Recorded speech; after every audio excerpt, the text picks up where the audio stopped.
राजा उत्तानपाद ब्रह्मा जी के पुत्र मनु के पुत्र थे। उनका विवाह एक बहुत ही सुंदर कन्या से हुआ था जिनका नाम सुनीति था। राजा अपनी पत्नी से बहुत प्रेम करते थे लेकिन उन्हें कोई संतान नहीं थी, इसलिए रानी ने राजा को दूसरा विवाह करने कहा।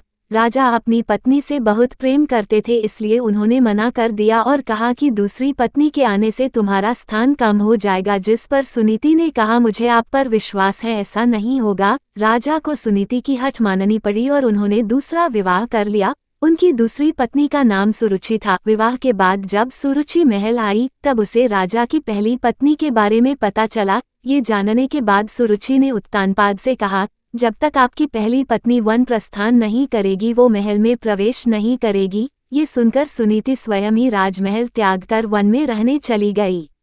कुछ समय बाद राजा शिकार के लिए वन में जाते हैं और घायल हो जाते हैं। ये बात जब सुनीति को पता चलती है तो वो राजा को अपनी कुटिया में लाकर उनका उपचार करती हैं।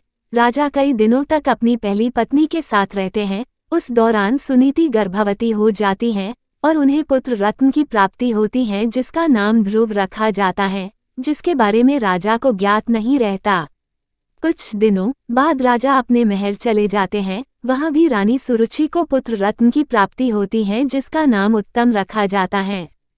कुछ समय बाद राजा उत्तानपाद को ध्रुव के बारे में पता चलता है। वो रानी सुनीति को महल में आने का आग्रह करते हैं लेकिन वो नहीं आती। ध्रुव को कभी कभी महल भेज दिया करती। ये सब देख रानी सुरुचि को ध्रुव से घृणा होने लगते हैं। एक दिन ध्रुव अपने पिता उत्तानपाद की गोद में बैठता है। ये देख रानी सुरुचि को क्रोध आ जाता है और वो उसे धक्का देकर अपशब्द कहती हैं और उसे छोड़ी हुई स्त्री का पुत्र कहकर अपमानित करती हैं।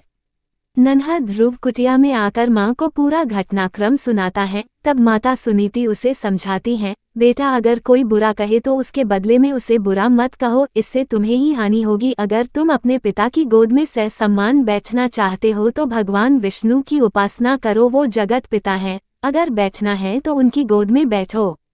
बालक ध्रुव के मन में यह बात बैठ जाती है और वो यही भाव लिए यमुना तट पर नहाने जाता है। वहां उसकी मनोदशा जानकर नारद मुनि आते हैं और वो ध्रुव को भगवान की भक्ति की विधि बताते हैं, जिसे जानने के बाद ध्रुव कठोर तपस्या में लीन हो जाता है। कई महीनों तक खड़े होकर तपस्या करता है। कभी जल में तपस्या करता है तो कभी एक उंगली पर खड़े रहकर निरंतर ओम नमो वासुदेवाय का जाप पूरे ब्रह्मांड में गूंजने लगता है। नन्हे से बालक की इस घोर तपस्या को देख भगवान उसे दर्शन देते हैं। बालक ध्रुव भाव विभोर हो उठता है और कहता है, मुझे माता पिता की गोद में बैठने नहीं देती। मेरी माँ कहती है कि आप इस सृष्टि के पिता हैं, अतः मुझे आपकी गोद में बैठना है।